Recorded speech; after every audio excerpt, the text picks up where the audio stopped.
The School of Fiction.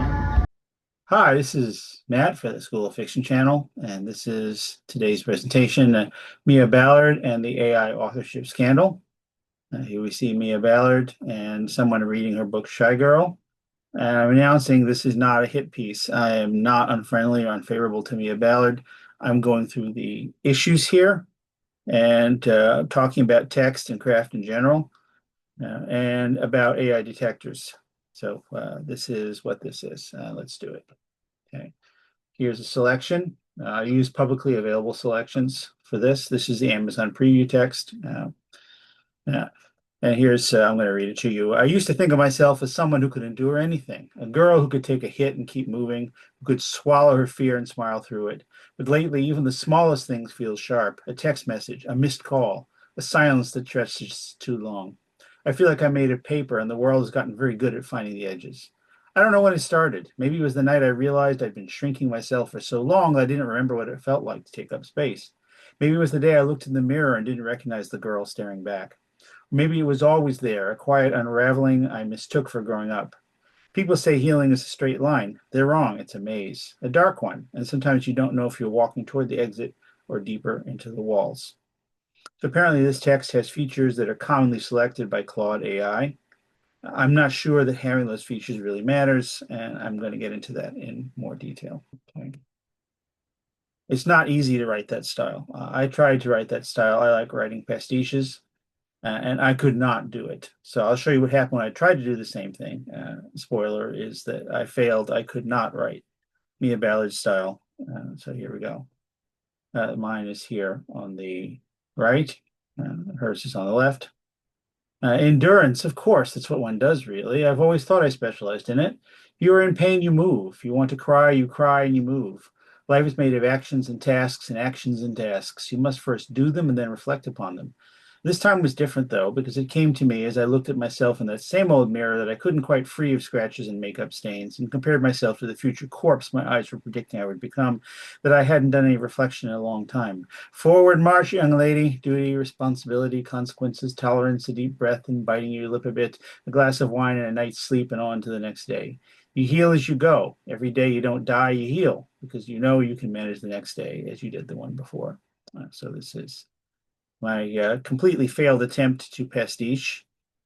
Mia Ballard's style in Shy Girl is not that easy to reproduce. This turned out to be in my style, and even though I tried to use things like rule of three, I just don't write or think like her. And I think it matters in terms of a discussion of authorship, whether it's whether the style is really distinct enough that it's difficult to imitate. Well, let's move forward. So here's the story. So indie author gets trashed, question mark. You can decide for yourself what happened. But here's a brief breakdown of the controversy. The book Shy Girl was pulled by the publisher Hachette after a guy called Max Sparrow, that's him up at the top, ran the book's text through an AI detector that belongs to his company, Pangram. He reached out to the New York Times. The New York Times ran with it. They have not, I don't think we have a statement as to why they ran with it.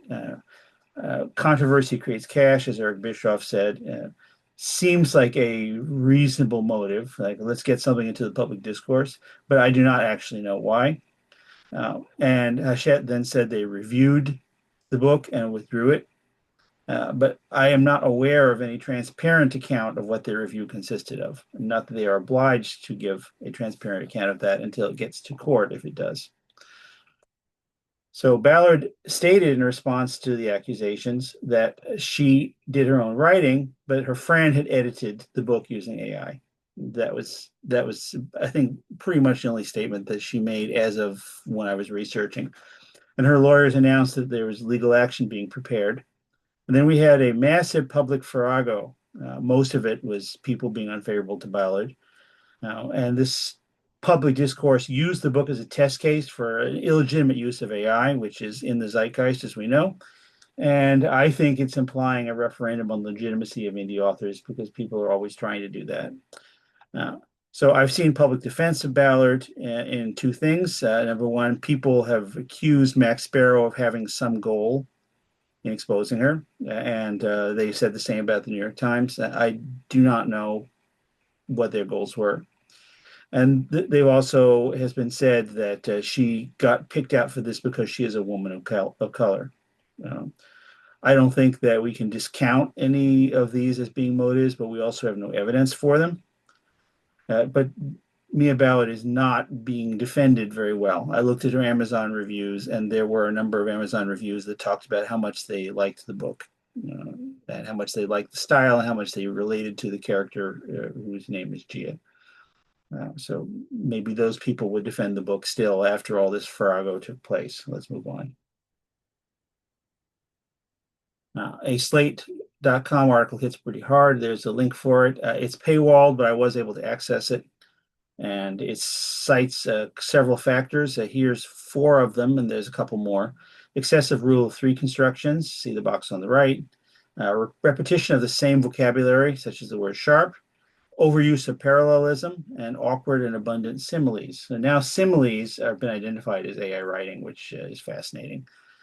If you want to see a detailed breakdown, there's a YouTuber called Frankie Shelf, um, who spent 2 hours and 39 minutes or something to that effect.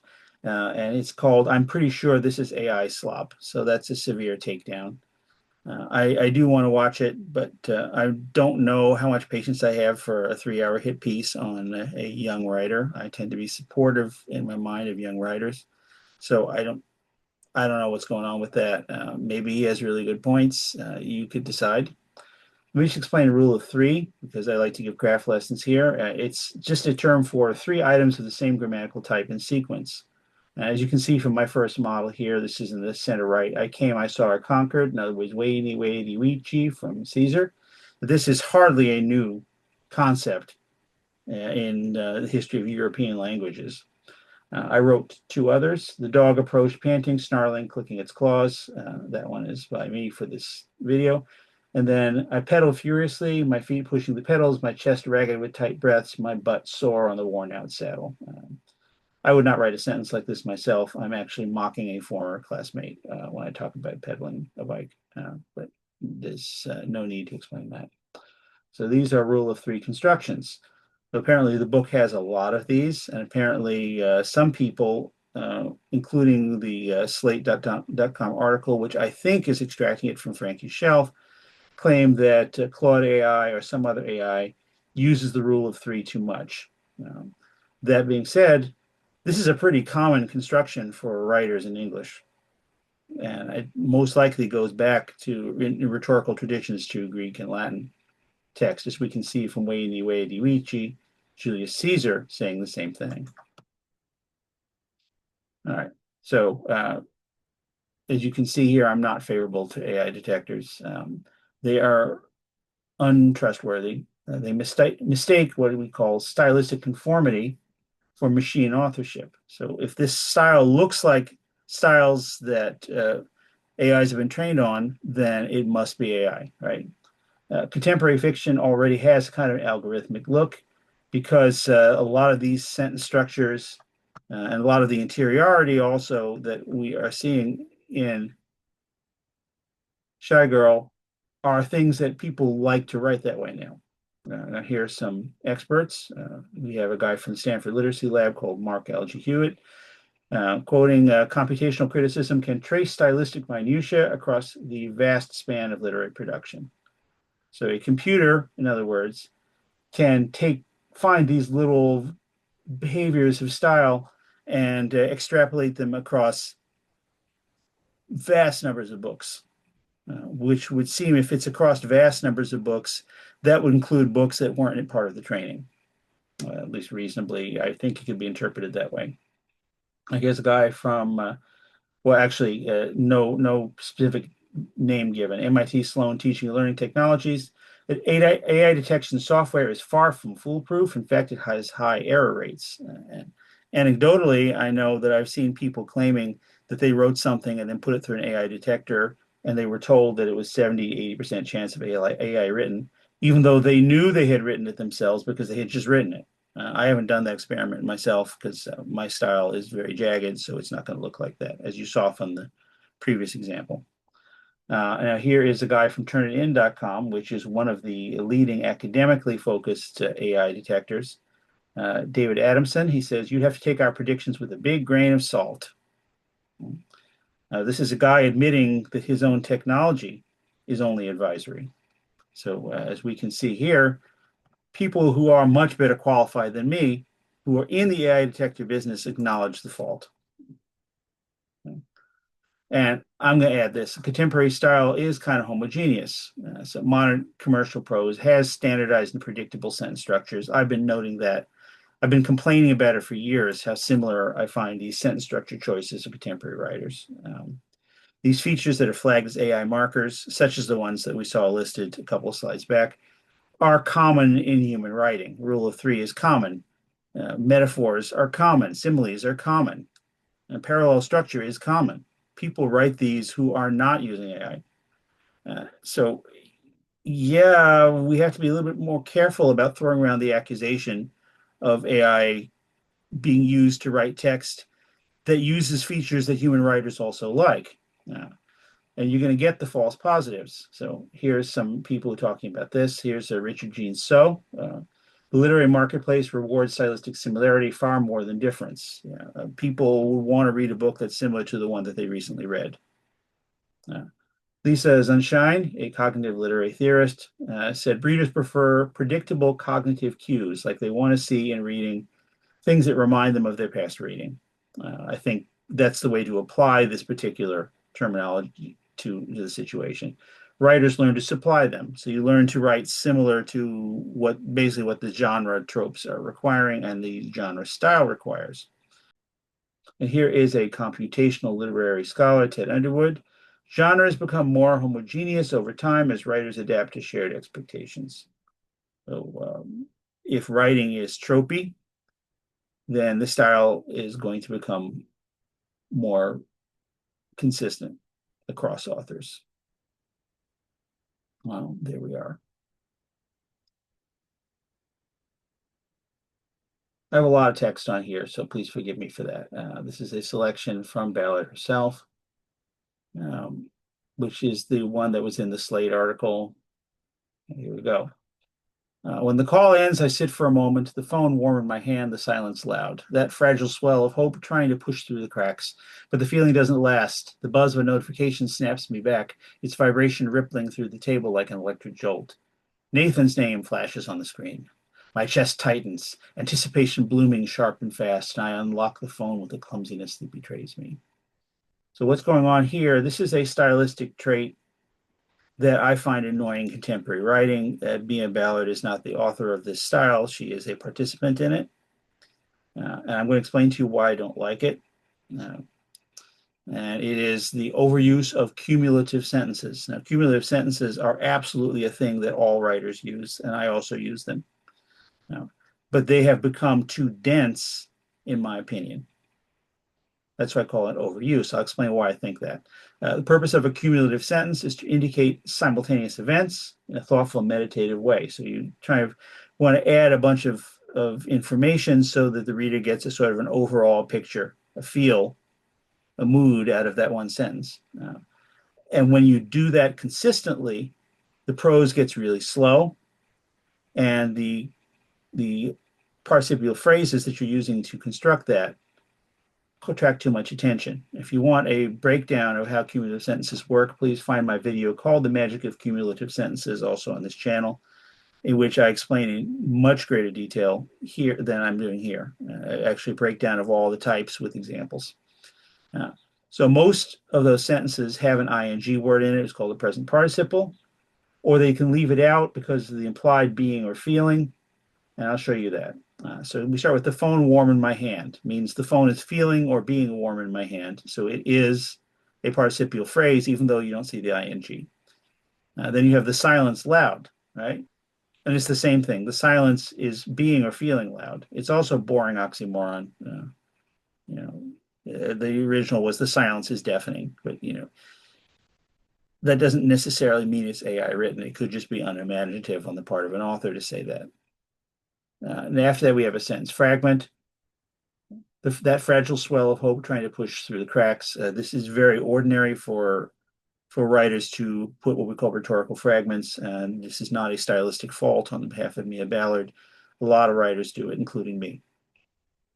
The word but technically makes the feeling doesn't last a sentence fragment, but not really. But more and more is not just a conjunction, but also a transition word, so it's fine. Right? Now we have a nominative absolute, which is one of those participial phrases that is used to create cumulative sentences. It's vibration rippling through the table, right?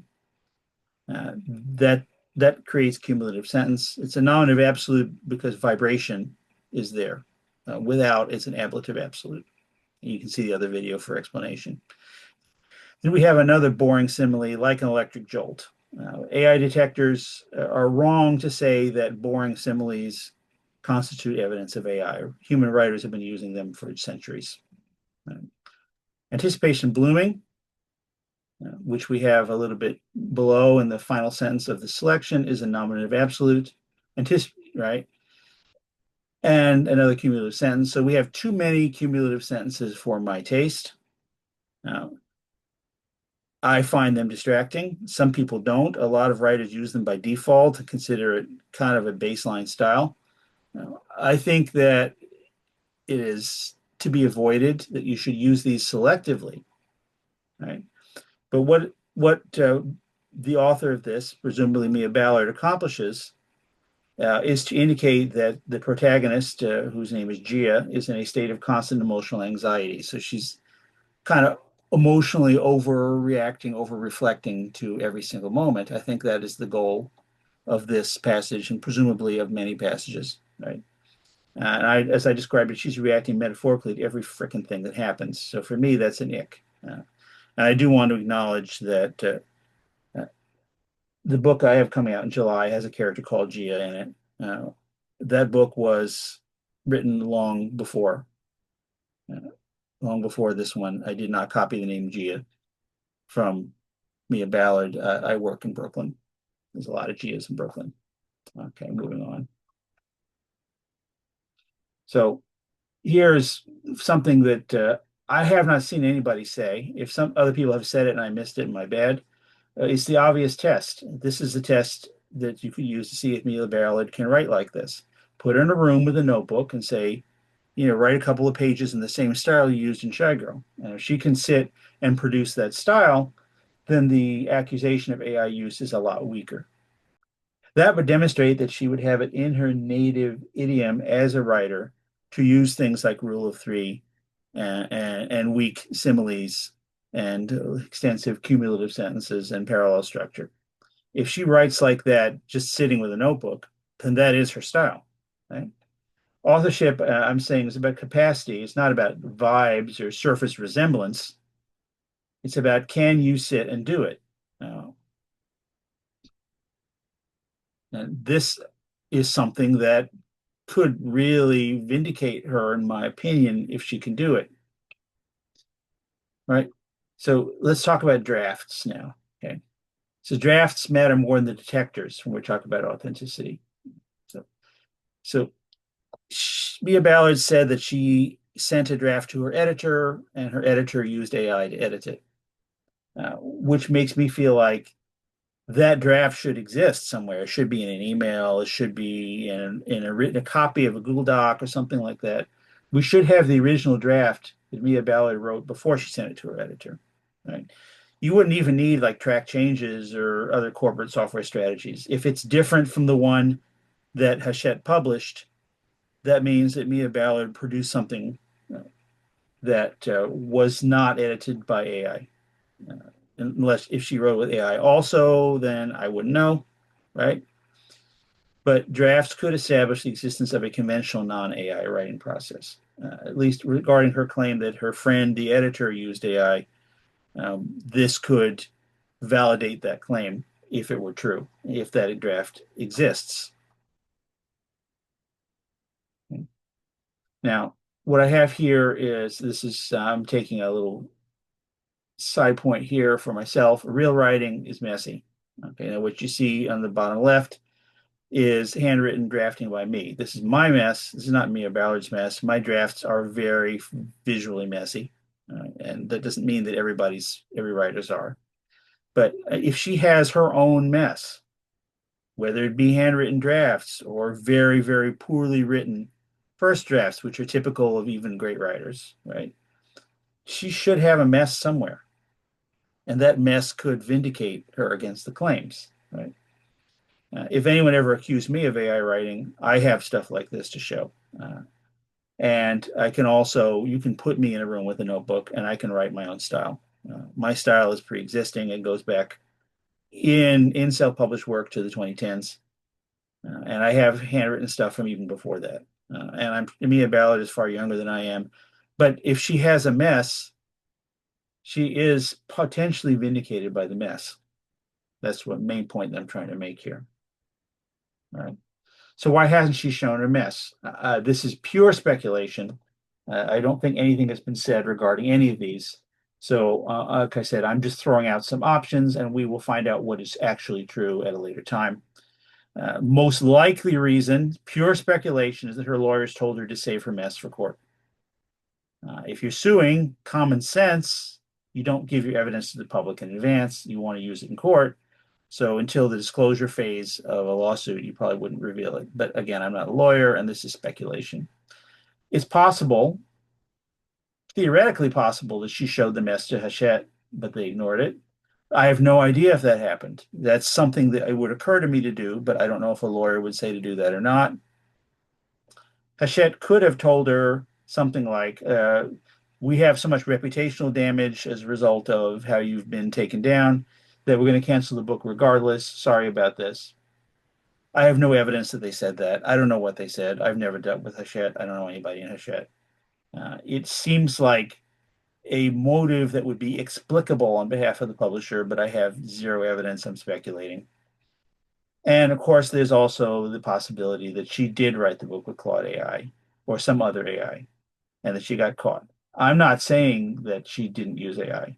I'm saying that I can see lots of reasons why it'd be difficult to prove. I'm not comfortable with AI detectors destroying careers. So if she did do it, I wish she hadn't. It's not proven to my satisfaction with the evidence I currently have. So what are our takeaways? I do not know if Mia Ballard used AI or not. She wrote in a style that I don't personally care for, but it's not an easy style. I wasn't able to copy it, right? And while the style for me is not pleasing, you can look at her Amazon reviews and see that people loved it, right? In the new climate that we have for authors, this is for all the authors who are watching this, you should accumulate proof of authorship to use against haters, because we know that if somebody doesn't like your style now, they may just go onto Amazon reviews or Goodreads and claim that it was written by AI. So you need the proof of authorship in case there ever is an issue. I showed you my proof of authorship is notebooks and the willingness to reproduce the style alone without any devices. So I'm recommending you have handwritten drafts, that you have timestamp versions, and you have that open offer that I'm making. Sit under close observation and write in your style. I also recommend being careful who you use as an editor. And oh yeah, by the way, go ahead and use M dashes.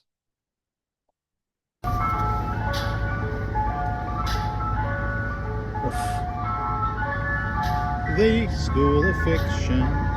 And here's a computational here's a computational literacy because that would demonstrate that she would have it as in her native Indian. That would demonstrate that she would have it in her native. Oh my God.